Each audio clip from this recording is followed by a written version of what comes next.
Boa tarde, estamos de volta com mais um evento dessa tarde que está sendo incrível.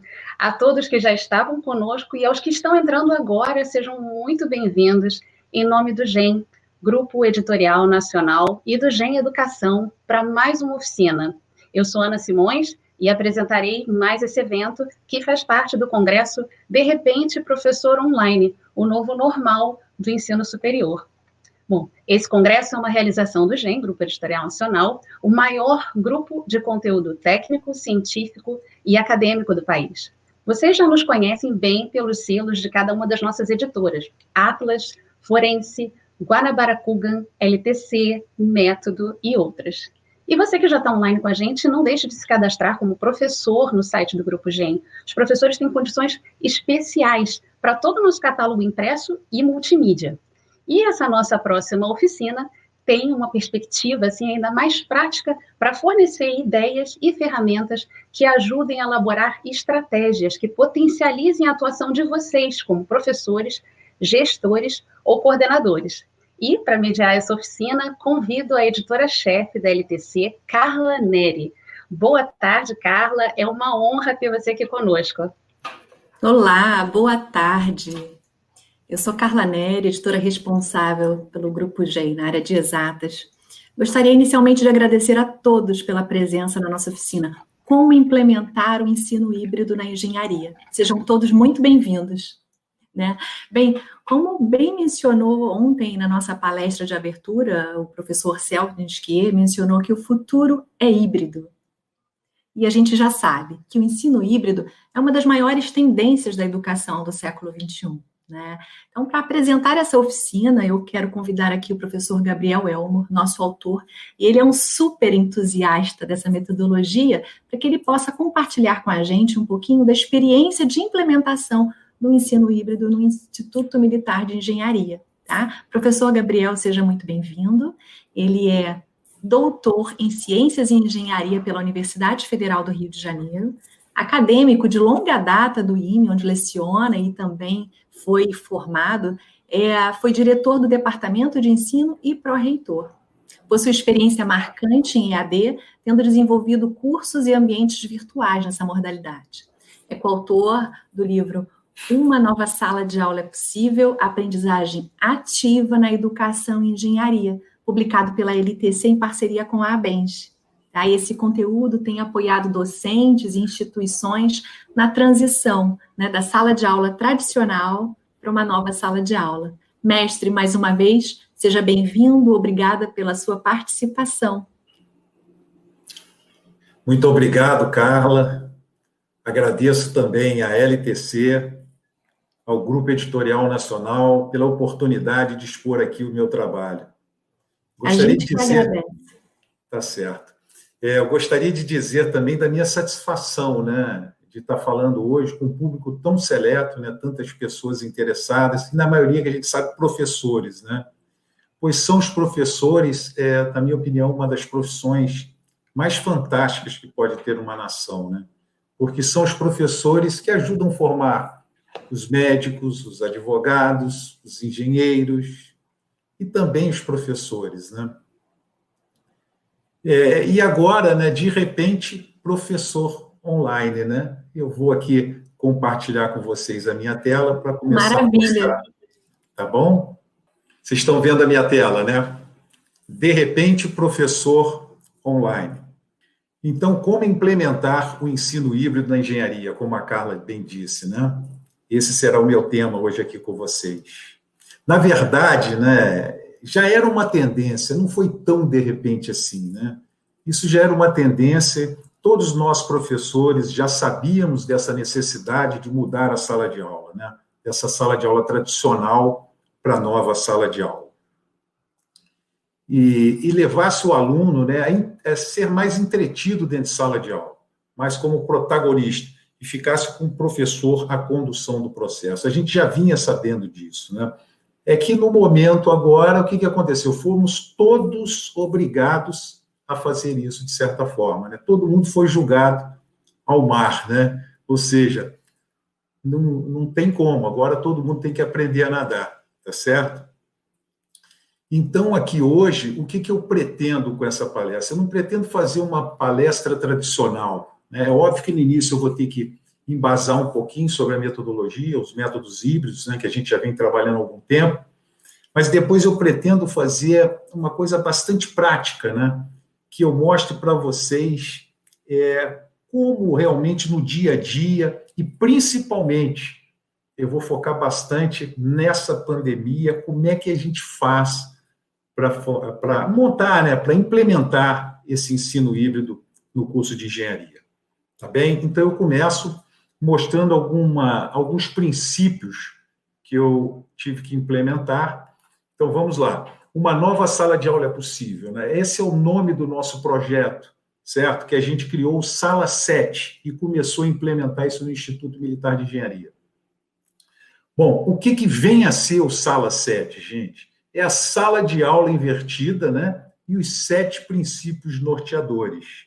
Eu vou falar um pouquinho para vocês do que vem a ser esses 7 princípios norteadores.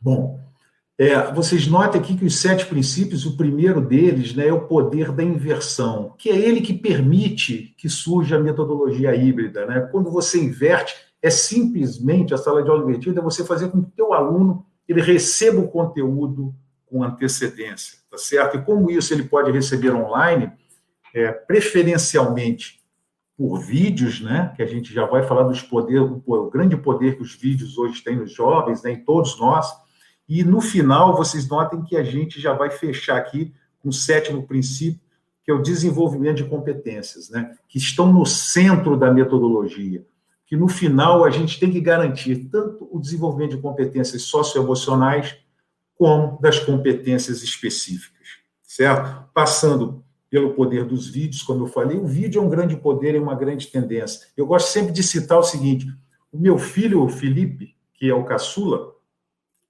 hoje já tem 17 anos, mas quando ele era novinho, eu lembro que eu comprava para ele aquele cubo mágico e dava de presente com 4, 5 anos, e eu ficava um pouco assustado como é que ele conseguia resolver tão rápido, eu ia piorando, dando um mais difícil, e aí eu descobri que ele ia direto no YouTube, ele disparava um vídeo, encontrava alguém que já tinha resolvido aquele cubo mágico, disparava o vídeo, parava num pedacinho ali e ia tentando chegar até ali. Quando ele dominasse até aquele ponto, ele disparava o vídeo mais um pouquinho e assim sucessivamente.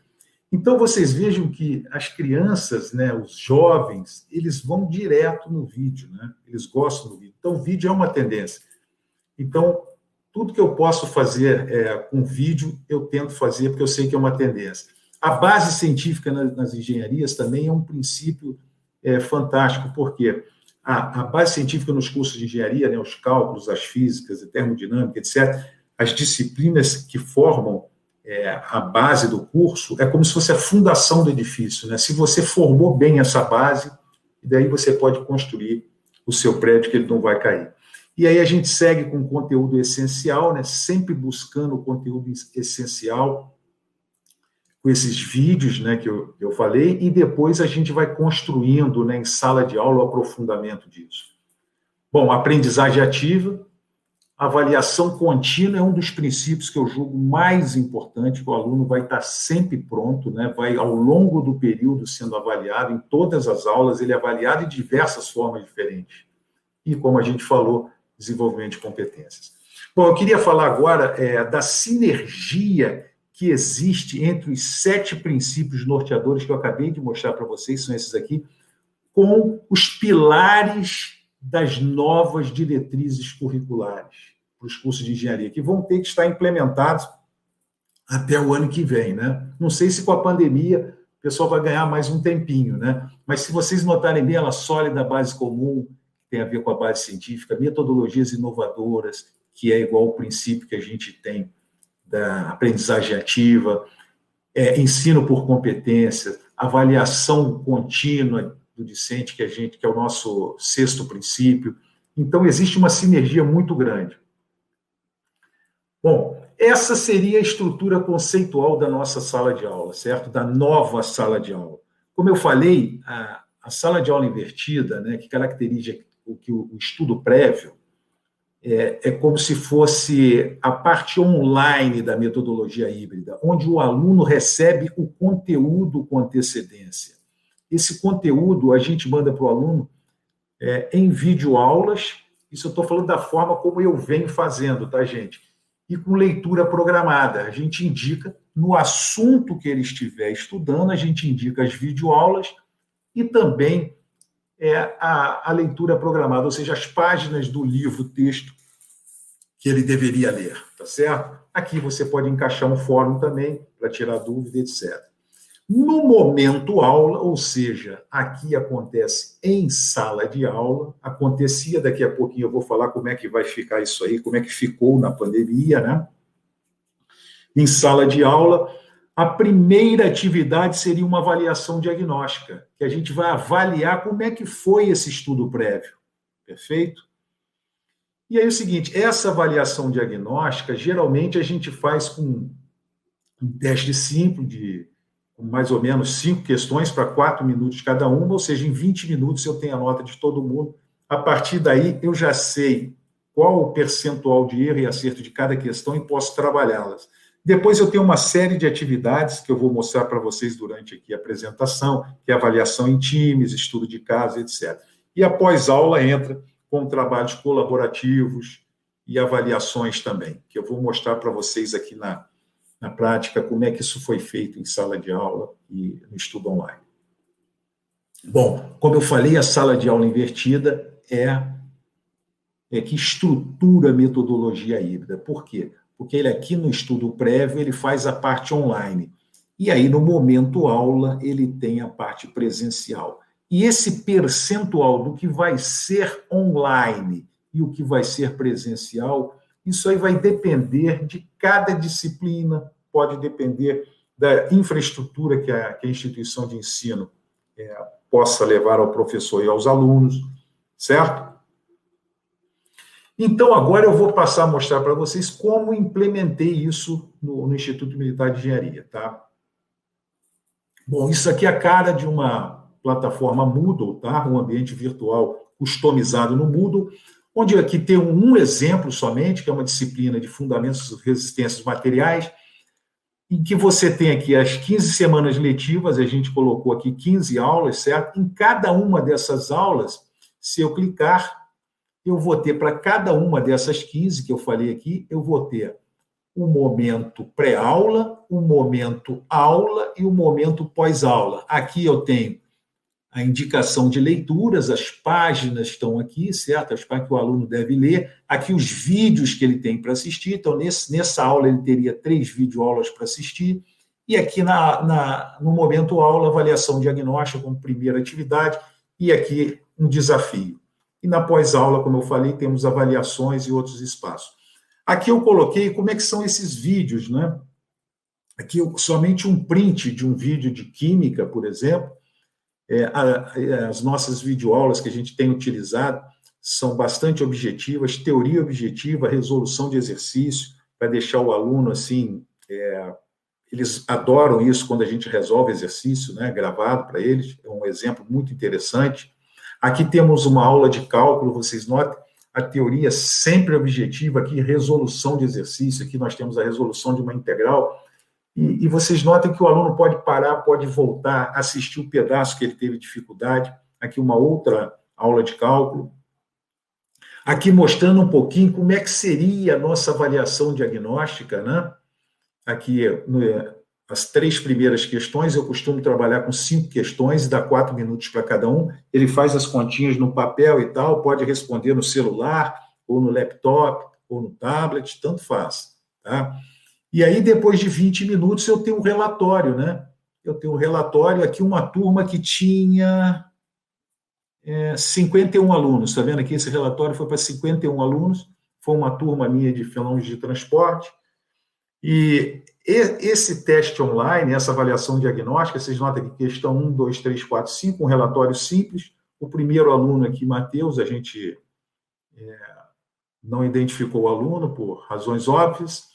E nós temos aqui o Matheus só errou uma questão, tá vendo? Ele tirou 8. O segundo aluno só conseguiu acertar 2 questões. Esse aqui tirou 10, acertou todos e assim sucessivamente. Até chegar no último aluno, que também tirou 10. E aqui é interessante que a média geral da turma foi 7,61.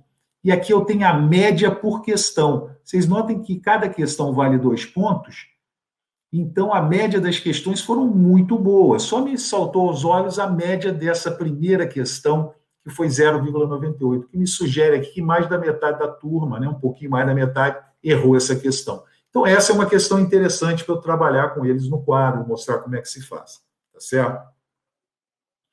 E depois eu posso conduzir um estudo de caso, né, dividindo os estudantes em grupo, né? Eu gosto de fazer grupo com 4 estudantes, 5 no máximo, né? E trabalhar o case com eles. É o mesmo case que eu dou para todos os grupos, dou lá um tempo de aula para eles resolverem, e depois que todo mundo terminou, eu vou sortear quem vai ser o grupo relator e quem vai ser o grupo debatedor. O grupo relator vai ser aquele responsável, né, por relatar a solução do case. O debatedor vai ser o grupo responsável para formular os questionamentos para os colegas.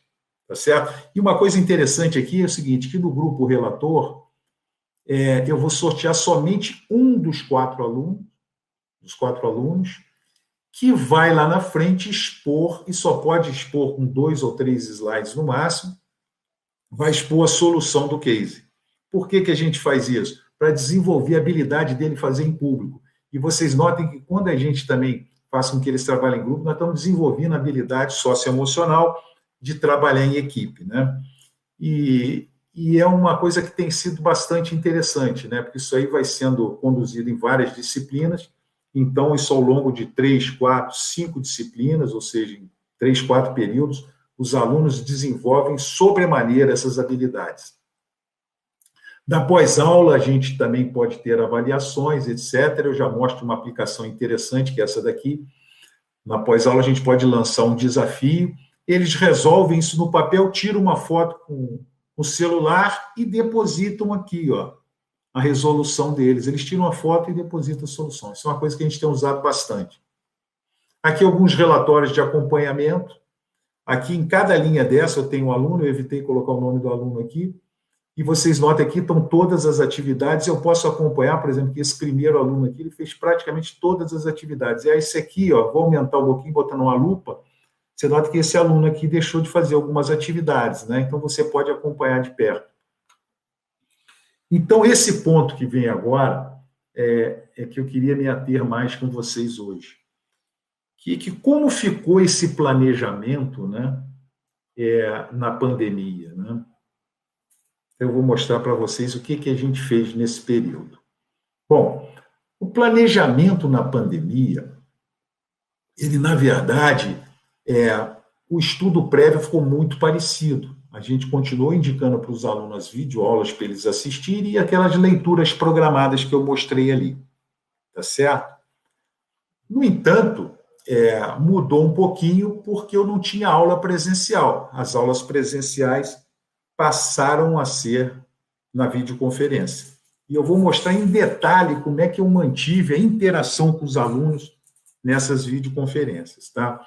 Então, como é que eu fiz esse estudo prévio, né? Então, indiquei para eles, nessa disciplina, eu utilizei a disciplina de transferência de calor, que aqui está, e fenômenos de transporte. São as 2 disciplinas que eu estou lecionando nesse período no IME, tá? Essa disciplina aqui, eu tenho, que ainda não terminou, né? Eu tenho 55 alunos, e nessa disciplina aqui eu tenho 8 alunos somente. E essa videoteca foi a que eu utilizei com eles, tá certo? Aqui os vídeos, eu receito os vídeos para eles, eu digo, ó, quando eu estiver estudando com eles aqui a parte de trocadores de calor, projeto de trocadores de calor, eu digo para eles, ó, vocês vão assistir os vídeos tais, tais e tais de trocadores de calor, vão ler a página tal, tal, tal do livro, e aí quando chega em sala de aula, não, né? Porque eu não posso ir mais para o IME, na sala de aula aqui do Instituto, tá certo? Quem não conhece, aqui está o Instituto Militar de Engenharia, que fica na Praia Vermelha, um lugar paradisíaco do Rio, aqui é a Praia Vermelha, né? Minha sala fica nesse andar aqui, na parte de trás, mais ou menos por aqui, tá certo? Então, como eu não posso ir para o IME na sala de aula, a gente implementou todas essas estratégias ativas dentro da sala Zoom. Da mesma maneira que eu utilizei a sala Zoom, você pode utilizar o Teams, o Meeting, entre outras plataformas dessa de videoconferência. Aqui, por motivos óbvios, a gente esmaeceu aqui os alunos para não identificar ninguém. Vocês notem que essa turma aqui é uma turma de fenômeno de transporte. Eu tenho 3 páginas de carinhas de aluno, que é uma turma grande, está vendo? Isso não atrapalhou em nada, mesmo trabalhando com 55 alunos, nós fizemos normalmente as atividades ativas. Eu não sei se vocês sabem, mas existe uma funcionalidade chamada sala simultânea, está vendo aqui? Ó? Salas simultâneas. Quando eu clico aqui, o que acontece? Eu venho aqui em configurações e logo após eu permito aqui, dou a permissão para a sala simultânea, está vendo? Identifico aqui. E aí depois eu vou clicar aqui em sala simultânea e o que eu vou ter? Eu vou poder montar minhas salas. Eu posso construir automaticamente as minhas salas, ele vai dividir, aí eu vou dizer quantos eu quero em cada sala, ou então eu posso construir manualmente. Eu prefiro construir manualmente, né? Porque normalmente eles já têm um grupo, né? Então você faz manualmente. Mas pode construir automaticamente, também não tem grandes problemas. Eu costumo trabalhar nessa turma assim, grande, 5 alunos, por exemplo, eu teria 11 salas com 5 alunos, tá certo? E aí, como é que eu utilizo isso? Aqui um exemplo, tá? Um desafio, por exemplo, uma avaliação diagnóstica, aqui eu estou mostrando um desafio, um problema aqui, certo, de transferência de calor. Esse desafio, ele é passado para os alunos. O interessante é que os alunos resolvem esse problema e logo após, o que acontece? Eu vou sortear um dos grupos. Vocês lembram que eu fiz aqui as equipes, certo? Quando eles estão resolvendo esse desafio, eu tenho 11 subsalas em que eles estão resolvendo o mesmo desafio. Eu vou passando de subsala em subsala, tá certo? Vou tirando uma dúvida aqui, depois tiro da outra ali, e vou conduzindo a discussão deles. Eu entro, fico 2, 3 minutos numa sala, vou para outra, vou passando. Tá? Todos eles vão resolvendo. Quando eles terminarem a resolução, eu vou sortear, por exemplo, um grupo que vai resolver esse desafio, certo? Ou então, se eu estiver trabalhando com uma lista de exercícios, eu vou sortear um grupo que vai resolver o primeiro exercício da lista. E dentro desse grupo, a exemplo do que eu falei lá na discussão de case, eu vou sortear um dos alunos que vai resolver para mim o exercício. Vai resolver para mim? Não, vai resolver para toda a sala, né? Para todos. E aí, depois eu faço isso de maneira análoga para um outro grupo, certo? Eu vou no outro grupo, sorteio um outro grupo, aquele grupo que foi sorteado primeiro, ele fica de fora do sorteio, e aí vai resolver o segundo exercício. Aí sorteio um dos alunos do grupo. Por que eu faço isso? Porque quando eu sorteio um dos alunos do grupo, eu faço com que eles, quando estão resolvendo o exercício ou o desafio, eles se preocupem com o conhecimento dos colegas, eles dividem o conhecimento, eles trabalham em equipe, certo? E você já vai desenvolvendo essa habilidade socioemocional tão importante para o mercado de trabalho, que é que eles trabalhem sempre em grupo, em equipe, tá certo? Então, isso é uma coisa muito bacana, e você nota que o aluno que tem mais dificuldade, ele é puxado pelos outros, sabe? Ele é puxado, porque, na verdade, ele pode ser sorteado para apresentar, e ele, se for sorteado, ele vai representar a nota do grupo ali. Então, isso é uma coisa que deu muito certo, e você nota que toda aula você fazendo isso, ou toda videoconferência, como tem sido nesse momento de pandemia, os alunos vão levando o conteúdo sempre em dia. E aqueles alunos que têm dificuldade realmente vão sendo levados juntos também. Aqui para vocês verem como é que a gente faz. Então, por exemplo, isso aqui é a resolução, tá vendo, desse problema? Vocês notam aqui que eu tenho 3 itens, o item A, B e C. Então, eu tenho aqui o item A sendo resolvido aqui, o item B e o item C, tá vendo? E é uma coisa bem real, tá vendo? O errinho dele, rabisca aqui, ele bota aqui, porque ele está resolvendo na hora. Eu não me importo com isso. Isso não tem problema nenhum. O que está sendo levado em consideração aqui? A qualidade da solução, certo? Então, como é que eles fazem isso para, na hora, não precisar fazer aqui uma transparência para me apresentar, eles fazem isso no papel, tiram uma foto com o celular, com o WhatsApp web, eles levaram isso aí para o notebook, certo? Pronto, está todo mundo enxergando na videoconferência. Ele compartilha a tela com a gente e o aluno vai explicando aqui, ó. Bom, Q ponto igual a MC delta T. Esse aqui é a vazão do óleo e do benzeno, etc. Ele começa a explicar para todo mundo, certo? Depois que ele resolveu o exercício e mostrou a solução dele, resolveu ouvir, a gente vai parando item por item e eu vou conduzindo a discussão com todos os grupos, tá certo? Porque nesse momento eu já fechei as subsalas e todo mundo está na mesma sala novamente. Então, vocês notem que mesmo estando em videoconferência, eu consigo conduzir uma discussão e transformo os alunos em atividades totalmente ativas. E eu faço com que eles sejam protagonistas, certo? Em sala. Na verdade, não é na sala, é na videoconferência, né? Então, isso é uma coisa absolutamente fantástica que deu muito certo. Então, aqui o exercício, né? Aqui um desafio também que eu uso muito em pós-aula, esse detalhe. Tampei a cara do aluno aqui. Ele pega um desafio, por exemplo, que eu passo, e ele faz um vídeo. Ele treinar, editar o vídeo dele bonitinho, ele faz. Você sabe que hoje, até no PowerPoint, você grava. Isso aqui é um vídeo gravado no PowerPoint. Tá vendo? Aqui é a videoaula dele, ó. Gravou, você vai escutando, ele editou, aqui ele digitou, em vez de fazer a mão, tá tudo direitinho. Então, vocês notem que as atividades para os alunos, elas se tornam extremamente interessantes, né? Você tem aqui, então, um vídeo resolvido, um desafio que foi resolvido e foi gravado um vídeo mostrando essa solução. Tem vídeos que vários alunos participam da solução, eles editam depois aqui a solução. Algumas conclusões que a gente teve nesse trabalho foi o seguinte, foi que uma maior assiduidade no processo ensino-aprendizagem, né?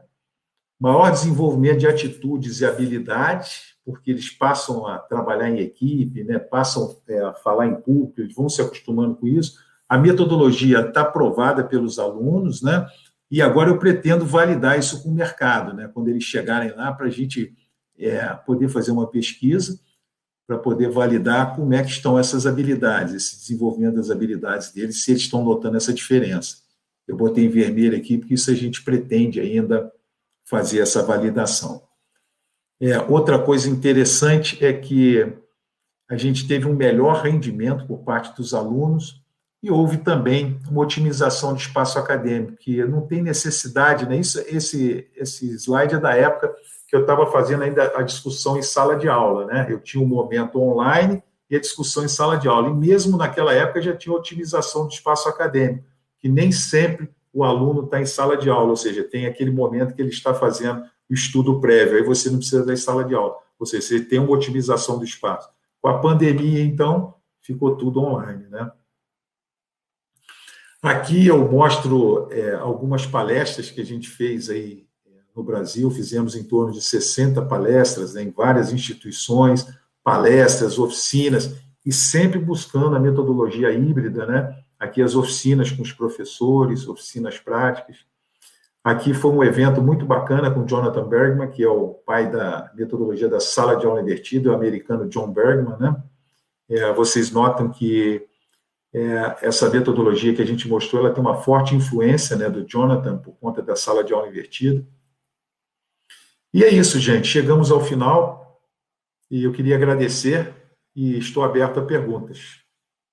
Professor Gabriel, muito obrigada pelos esclarecimentos, né? Recebemos vários comentários muito bacanas e eu queria aproveitar a oportunidade já, aproveitando aqui uma pergunta da professora Camila Montenegro. Ela pergunta o seguinte: o uso da metodologia TBL e do aplicativo como Socrative configura o cenário de sala de aula invertida? Na verdade, o Socrative e o Kahoot são similares, né? Na verdade, o Kahoot e o Socrative, eu gosto de utilizar muito no momento sala de aula. eles são muito úteis quando você está ensinando, os alunos estão trabalhando uma teoria e que tem pontos fundamentais ali para serem fixados. Aí você, com o Kahoot e o Socrative, ele faz algumas perguntas tipo quizzes, né? Que é para o aluno ele se ater naqueles pontos fundamentais. Aí você usa em sala de aula. Para quem não sabe, o Kahoot e o Socrative, o professor pode programar essas perguntas com antecedência e em sala de aula ele dispara na internet, os alunos podem do celular acessarem essas perguntas e respondem automaticamente. O professor dá um tempo, por exemplo, tem 1 minuto, tem 2 minutos para cada um responder. Aí, o que acontece? Na tela do professor já vai aparecer o percentual de acerto daquela questão. Ele geralmente faz isso individualmente primeiro, aí colhe lá, por exemplo, 50% da turma acertou essa questão. Aí, o que ele faz? Depois ele faz a mesma questão de novo, só que ele faz aquela regra do cabide, por exemplo, ele pega aqui, você abre o braço, pega os 2 colegas que estão do lado. Isso na época de pandemia não pode fazer, né? Nem com máscara, né? Aí vem os 2 colegas aqui, então fica um grupinho de 3 e vão discutir a mesma pergunta que cada um respondeu individualmente. O que vai acontecer é o seguinte, quem tem mais conhecimento do assunto vai convencer o colega sobre a resposta que ele deu. Mas o interessante disso é que eles vão debater entre eles, né?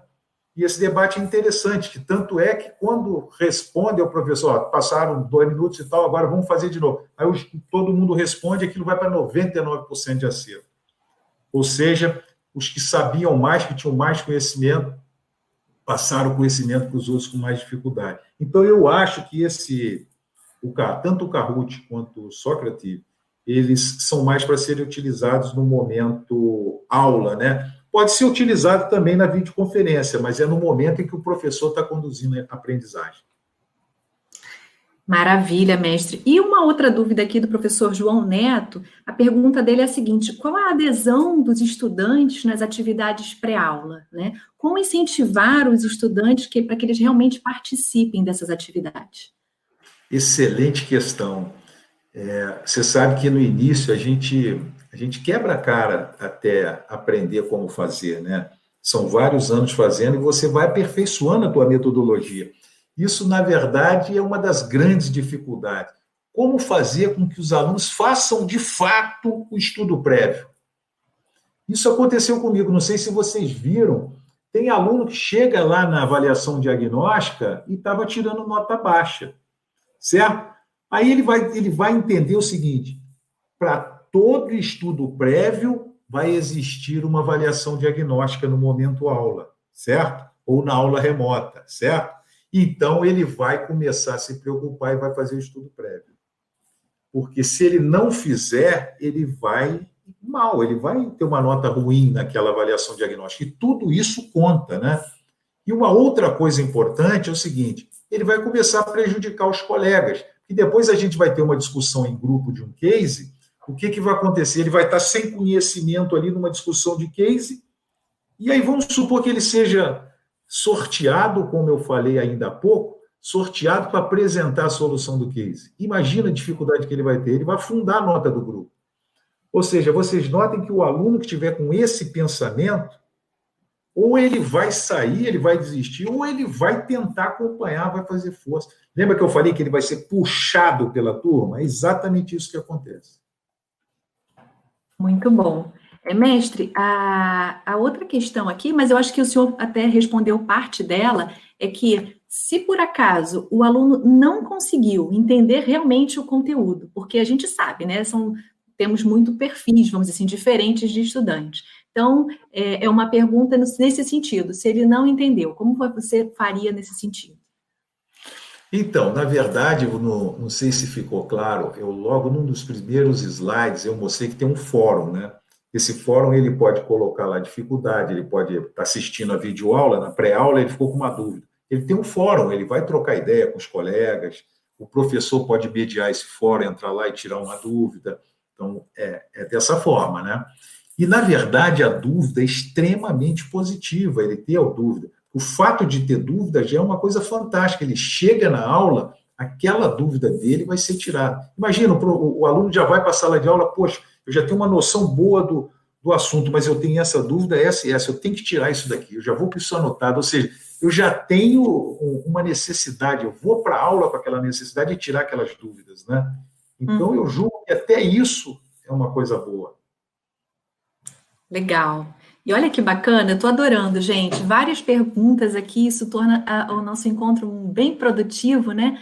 Aqui a Ana Paula Figueiredo. Como aplicar as avaliações somativas, as provas? Ela gostou muito da ideia da avaliação diagnóstica em cada aula. Legal, bacana. Então, ela quer saber como aplicar as avaliações, né? Na verdade, a gente faz algumas avaliações formativas, né, que tem mais formativas para desenvolver a habilidade do aluno e também faz avaliação somativa. Essas avaliações diagnósticas que eu falei, todas elas são somativas, todas elas vão somar para a média final dele, tá? Agora, nós temos atividades também que são formativas, que eu vou perceber como é que o aluno está desenvolvendo a capacidade dele de falar em público. Isso eu costumo não somar na nota, ou se somar isso aí com um percentual muito pequeno, porque é uma habilidade que está em desenvolvimento, perfeito? Uhum. Então, eu tenho tanto atividades formativas como somativas. Então, todas as outras, aquelas avaliações diagnósticas, né? Bom, as discussões de case, se fizer algum Kahoot, algum Socrative, tudo isso vai contar, certo? Além disso, cada instituição tem as provas que são obrigatórias serem presenciais. Isso também vai ser somativo, vai contar para a média do aluno. Então, lá no IME, a gente faz assim, as avaliações diagnósticas formam a média de VE, né? E depois a gente tem a VC e a VF, que são provas também somativas, mas são presenciais. Tudo isso entra na nota, certo? Maravilha. Mestre, a pergunta aqui do professor Lucas é a preocupação dele com o excesso de carga horária dos estudantes. Ele menciona aqui, parece que as videoaulas poderão dobrar a carga horária da disciplina para o aluno. Vocês lá diminuíram a carga horária presencial lá, do PPC? Na verdade, eu não vejo assim, não. Eu acho que não tem esse problema, não. Na verdade, o que a gente se preocupa? No final, a gente tem que ter o desenvolvimento das competências, certo? Então, uma disciplina como transferência de calor, por exemplo, o camarada vai ter lá o conteúdo que ele tem que estudar e ele tem que ter a competência final de saber projetar um trocador de calor pelo método LMTD, pelo Epsilon Dut, etc. Então, essas competências ele tem que ter no final, certo? Então, na verdade, como é que eles vão fazer isso aí? Eu não ensino mais o aluno, eu não dou aula, aquela aula tradicional não tem mais. O que eu faço? Eu conduzo a aprendizagem deles na aula ou na videoconferência, na aula remota, como eu mostrei para vocês ali, com aquelas atividades ativas, dividindo a sala em subsalas e deixando os alunos todos entretidos. Se a gente não entretiver os alunos, eles vão pegar o celular e vão navegar para outros lugares, certo? Porque a gente sempre tem coisa para falar. Eu estou aqui, estou do Vibracol, obviamente, mas estou vendo que meu WhatsApp está cheio. Tem um monte de gente tentando falar comigo. Só que agora eu não posso, eu estou entretido nessa atividade. Então, se a gente fizer isso com o nosso aluno, ele vai ficar entretido também.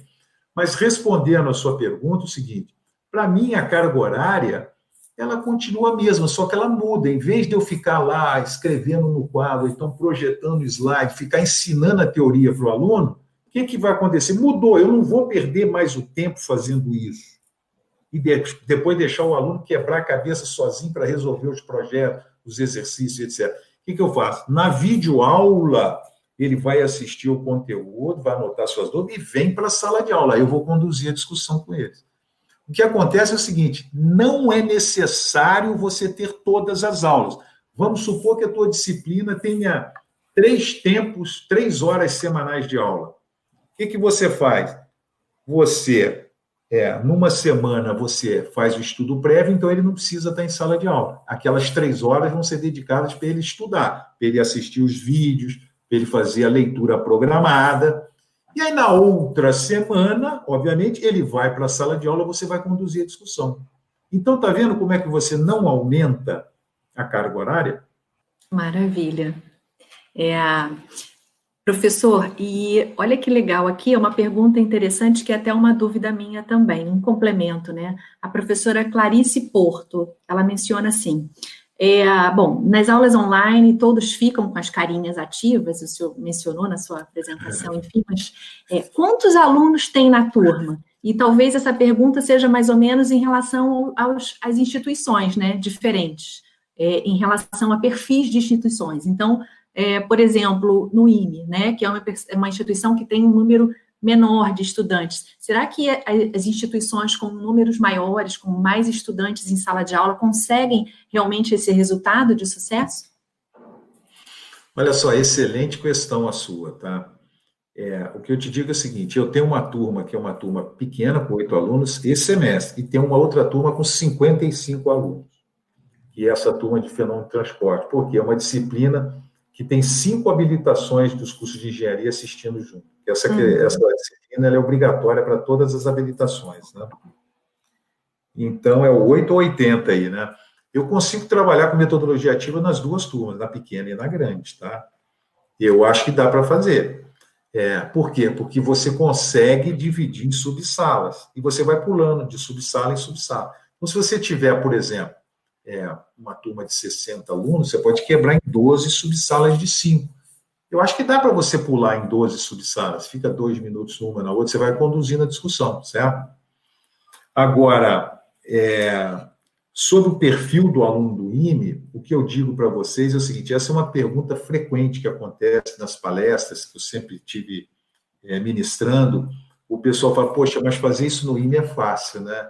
Não é fácil, não. Por que não é fácil? O IME é uma escola muito rígida, né? Uma escola militar, uma escola mais rígida. Então, você mudar qualquer coisa no IME não é tão simples como você mudar em outro lugar, né? Mas, graças a Deus, nós temos tido os comandantes, reitores, né? Com a cabeça ótima, acadêmica, e a gente está evoluindo bastante. Agora, pensa numa coisa. Você sabe que a evasão dos cursos de engenharia no início é muito alta. Porque o aluno não tem base em matemática. Geralmente, são 50% a 60% da turma reprovada em cálculo 1. A gente sabe desse acontecimento. Então, o que acontece? A diferença dessa metodologia para a tradicional é a seguinte, quando você vai notar que o aluno está ruim, ele já está praticamente reprovado, ele já está bebendo água, você não tem mais o que fazer por ele. Agora, imagina nessa metodologia, você vai avaliando continuamente, olha, todas as aulas ele está sendo avaliado, os colegas estão puxando por ele, senão ele vai afundar a equipe. Você está vendo que nas avaliações diagnósticas esse cara está tirando 0, está tirando 1. Olha, você tem como auditar isso, você tem os relatórios, você vai auditar e você vai poder ajudar esse menino. Ou seja, você vai ter chance de resgatá-lo, ao passo que na metodologia tradicional, quando você for perceber, ele já está afogado. Ou seja, ele já perdeu a disciplina, pode ser evadido o curso, etc. e tal. Então, em qualquer instituição, essa metodologia é sempre vantajosa.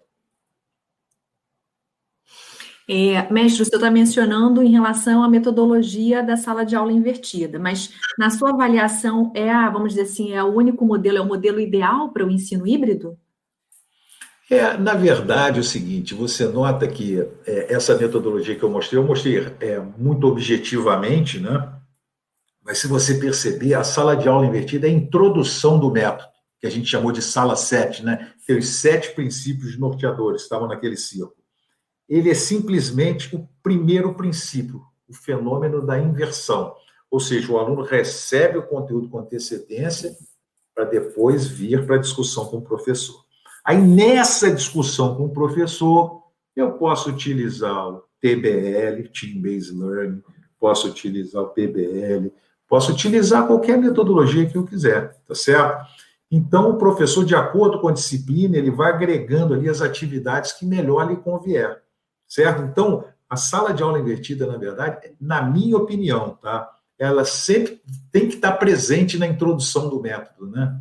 Porque ela ajuda a aumentar, deixa o aluno mais confiante, a autoestima dele mais elevada, porque quando ele chega em sala de aula já com noção do conteúdo, ele se sente, às vezes, com vontade de discutir com o professor, de trocar ideia, ele não fica com medo, certo? Então, isso é muito bom. Você tira ele daquela posição de não saber e o professor que sabe tudo vai começar lá a ensinar todo o conteúdo. Então, não tem mais isso. Muito bacana, professor, essa sua explicação. É mais ou menos assim, não existe uma receita de bolo, né? O mais importante é compreender que a aprendizagem é como consequência de ações do próprio estudante, né? E, obviamente, realizadas com a mediação do professor, independente do tipo de metodologia. Deixa eu verificar, tem bastante perguntas, eu acho que é bem legal, inclusive recebendo várias sobre a questão de avaliação. O senhor mencionou da importância, né, para manter o estudante acompanhando os estudos ao longo da disciplina, ao longo do semestre. Então, o professor Fernando Vergara pergunta aqui, posso usar o Kahoot para avaliação diagnóstica? Com certeza, o Kahoot é perfeito para você fazer isso. Tanto o Kahoot quanto o Socrative, que a moça perguntou aí um pouquinho antes, né? Qualquer um dos dois você pode utilizar. Excelente. Legal. E olha, tem aqui tema, inclusive, relacionado às novas diretrizes curriculares, né, para o ensino de engenharia. O professor Carlos Renata Zacarias pergunta como estimular e avaliar o desenvolvimento das habilidades socioemocionais. Então, muito boa questão. A gente se preocupou bastante com isso aí no nosso método, né? Um dos nossos princípios é isso, a gente desenvolver as competências socioemocionais, por exemplo, e também as competências específicas. Você sabe que tem um capítulo, né? A gente até estudou sobre isso, de colocar esse capítulo nessa apresentação, mas aí depois eu resolvi tirar para não ficar muito cansativo, né? Ficou uma coisa mais objetiva e a gente poder interagir mais. Mas as habilidades socioemocionais, elas são trabalhadas com a integração das disciplinas. Por exemplo, se eu estou trabalhando a disciplina de transferência de calor, fazendo com que meus alunos façam a discussão em equipes, em grupos, que eles vão lá, eu seleciono um desses alunos para fazer essa apresentação, ou seja, estou trabalhando uma habilidade de trabalhar em grupo, depois a habilidade de falar em público, certo? Então, estou desenvolvendo duas habilidades socioemocionais importantes aí, que é falar em público e trabalhar em equipe. Perfeito? Agora, eu consigo desenvolver essas habilidades numa disciplina só? Claro que não, certo? Eu tenho que integrar outras disciplinas trabalhando de forma análoga em períodos diferentes ou até mesmo em outros períodos. Se você repete isso em 3, 4, 5 disciplinas, o aluno acaba por desenvolver essas habilidades. Então, é assim que a gente tem trabalhado, né? Muito bom. A pergunta aqui que não quer calar, né? Inclusive, eu já ouvi várias vezes o professor Gabriel mencionando isso, porque a gente logo imagina, né? O IME, uma instituição militar, então fica mais fácil a utilização. Será que é isso mesmo, professor? Aqui eu tenho o Djalmir Messias. O fato de ser um colégio militar ajudou a aplicação do método? Aí eu comentar sobre as primeiras avaliações, eu acho que seria bem interessante. Pois é, uma escola militar, ela é mais rígida, né? Você tem vantagens por ela ser mais rígida, né? Os alunos também eles são mais obedientes, não é verdade? Isso é uma diferença grande, né? Você ter os alunos mais obedientes, etc. Mas, por outro lado, é aquilo que eu falei, uma escola militar, por ser mais rígida, para você fazer certas modificações não é tão simples. A legislação nossa, educacional, toda ela muito rígida. Então, a gente, para fazer qualquer modificação, a gente tem que aprovar isso em conselho, e não é uma coisa muito simples fazer essas experiências. Então, a gente foi avançando aos poucos, né? Mas, olha, eu te digo o seguinte, nada disso impede que você aplique isso em qualquer instituição, tá? Como eu falei anteriormente, a grande diferença dessa instituição é que você vai entreter o teu aluno o tempo todo, ele vai ser obrigado a ficar entretido. Por quê? Porque a sua aula vai forçar esse entretenimento deles, certo? Esse é o passo mais importante. Se você fizer isso, assim, você vai receitar o estudo prévio, vai mandar ele ler lá as páginas, vai assistir vídeo, etc. Agora, o passo, se você mandar só ele ler, às vezes o aluno tem dificuldade para aprender lendo de engenharia. Você veja bem, vamos lá, definição de derivada. Poxa, definição de derivada, se o cara for aprendendo a ler no livro, mesmo que ele pegue um livro fantástico, tipo do Guidorizi, que é muito bem explicado, se ele for ler, o que vai acontecer? Ele pode ficar com dúvida, porque é uma coisa que não é simples, é um conceito assim abstrato, o conceito de derivada, certo? Agora, ele pega um professor brilhante numa videoaula, mostrando lá a reta secante, vai apertando ΔX, pronto, definiu a derivada. 1 minuto e meio ele aprendeu o que vem a ser derivada. Então, o vídeo é muito importante, certo? O aluno faz esse estudo dele em vídeo, e vem para a sala de aula. E quando ele chega em sala de aula, ele vai ser avaliado, não é uma vez, não, ele vai ser avaliado na avaliação diagnóstica, vai ser avaliado na discussão de case, vai ser avaliado se você fizer um Kahoot. São vários pontos que ele está sendo avaliado. Então, o que vai acontecer? Ele vai ser puxado, ele vai ter que aprender ou aprender. É que nem a gente agora, os professores. Nós fomos julgados na água. Nós temos que aprender a nadar, senão a gente não vai sobreviver. O camarada que não souber usar uma plataforma de videoconferência, não souber fazer uma metodologia ativa, o que vai acontecer com esse professor? Ele vai ficar fora do mercado. Então, a mesma coisa o aluno. Não é qualquer um que vai cursar engenharia e levar, mas esse cara trabalha o dia inteiro. Mais um motivo. Quando ele chega à noite, você tem que entreter ele. Ele tem que ficar ocupado o tempo todo discutindo com os colegas, resolvendo o problema, ficar preocupado que ele pode ser escolhido para apresentar a resolução do exercício. Assim você vai fazer com que ele não tenha sono. Agora, se você deixar ele lá assistindo aula, mesmo que você está numa videoconferência, ele vai pegar, vai sair, ele vai trancar a câmera dele, vai cochilar, vai fazer outra coisa, vai responder o WhatsApp. Não, nós não podemos deixar isso, nós temos que entreter os alunos. Essa é a única forma, tá? Tem que entreter o aluno o tempo todo. Até fazendo complementando a fala do professor Gabriel, né? A gente teve recentemente a apresentação do professor Daniel Nogueira, e que foi muito bacana também.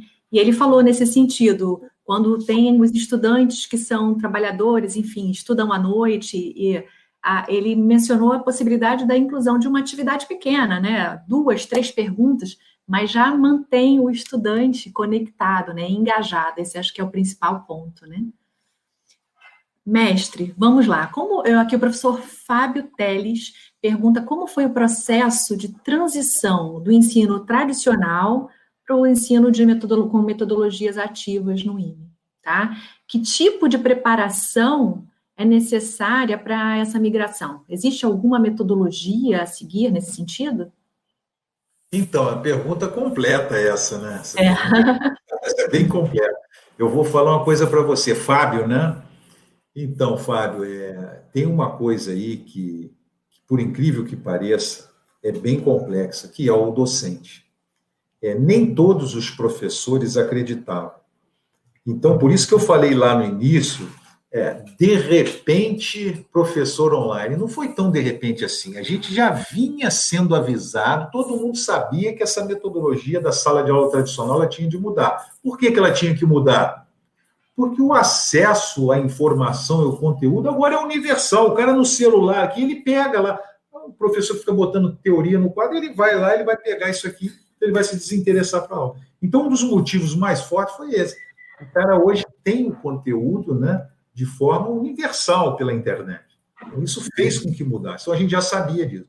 Mas tem muito professor que se negava a mudar, certo? E por que ele se negava a mudar? Porque ele tem medo do desconhecido. Isso é uma coisa. A outra coisa é o seguinte, ele se negava por quê? Porque a sala de aula tradicional ela foi um sucesso verdadeiro. Vocês têm alguma dúvida disso? A sala de aula tradicional foi um sucesso, gente. Eu me formei nessa sala. Quantas pessoas se formaram nessa sala são bons professores? O homem não foi à lua com a sala de aula tradicional?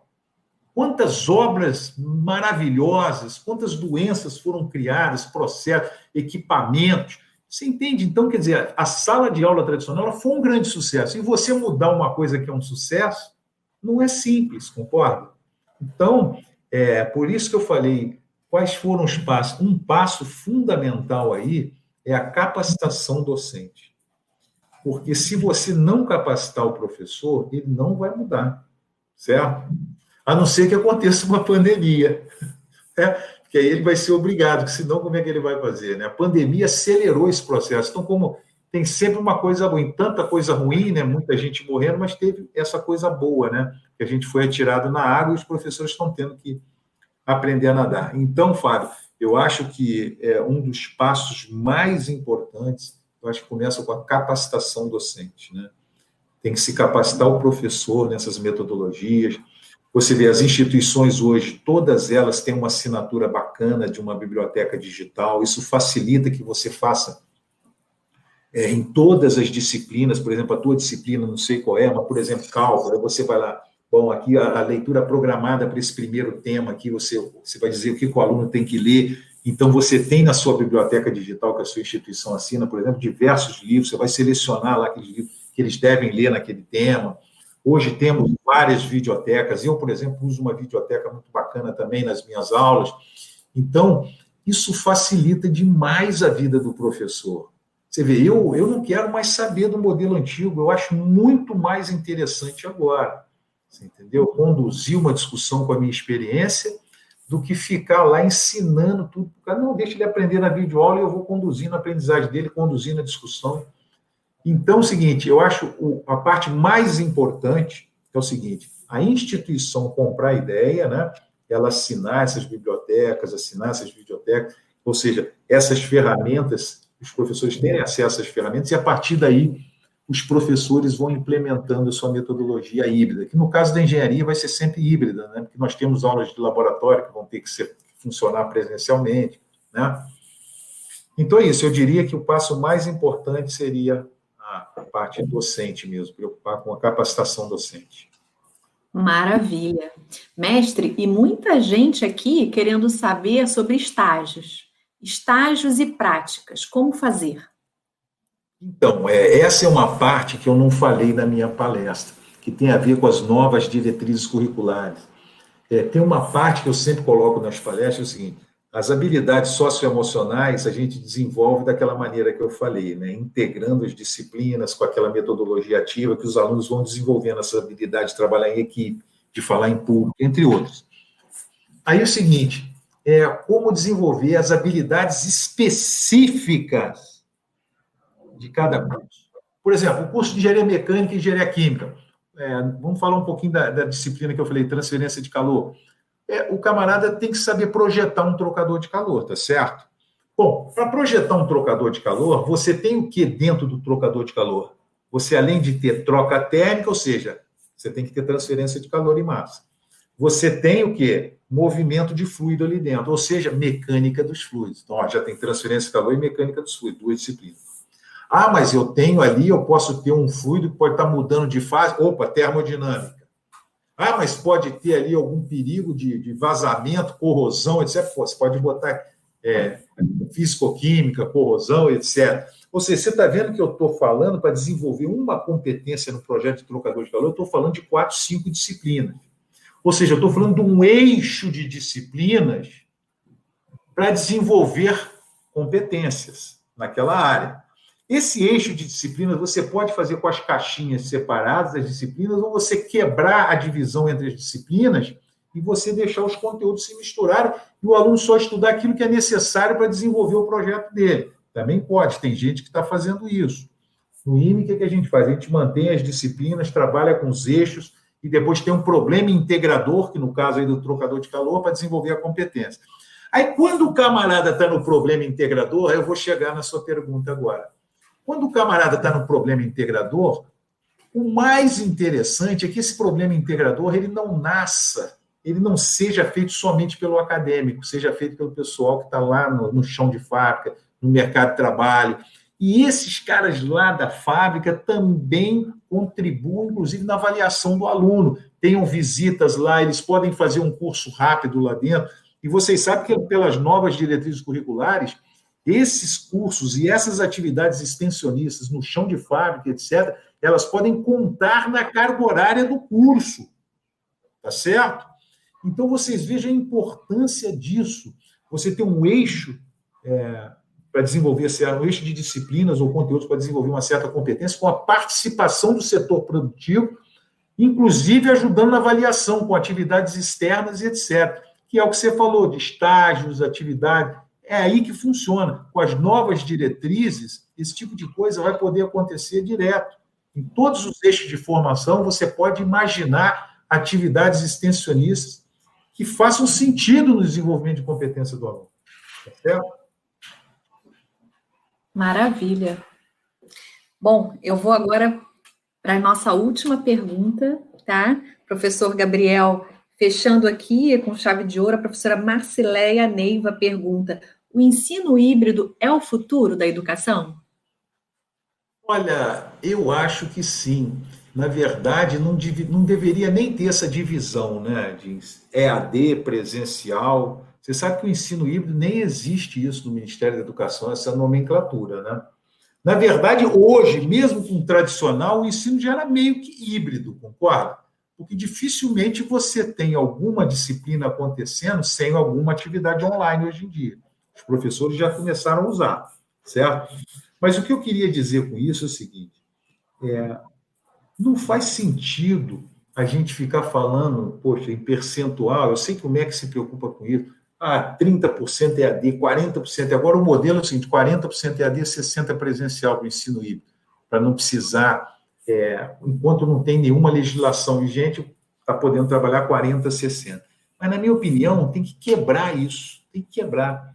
O que vai definir esse percentual é a infraestrutura da instituição, o projeto pedagógico do curso. O que interessa é o desenvolvimento de competência do curso. Se você chegar para mim, eu estou como avaliador do MEC, cheguei na tua instituição, eu vou ver lá um projeto fantástico, olha, não tem nem disciplina aqui, ó. Eu tenho esse eixo de formação aqui, tem os conteúdos que ele aprende assim, tem atividade aqui na refinaria, atividade aqui, ele aprende a projetar dessa forma.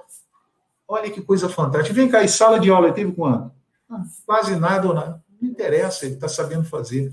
Então, as coisas têm que ser avaliadas pelo desenvolvimento de competência, é isso que importa.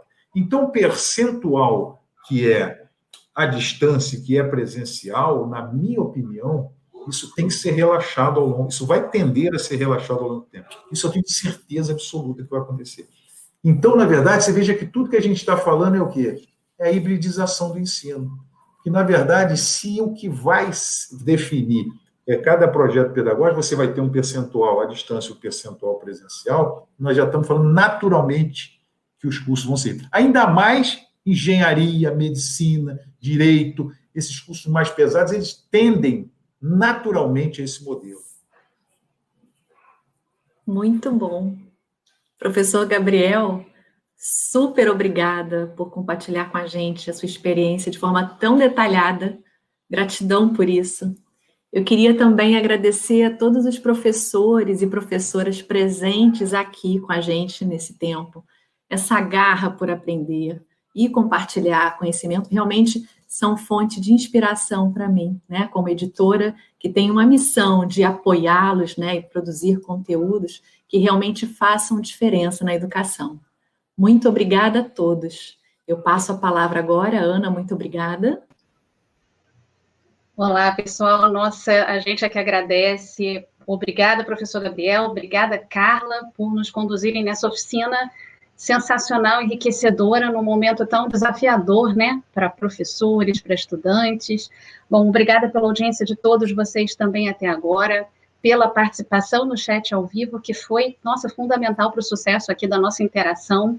Quero aproveitar para esclarecer uma coisa que muita gente perguntou a respeito da disponibilidade aí desse material depois, né, do vídeo, ficar disponível depois. Bom, então, ao final do congresso, os nossos inscritos, todo mundo que se inscrever, vai receber todas as informações para entrar no nosso ambiente virtual de aprendizagem, para rever todas as palestras e, claro, ter os certificados, né?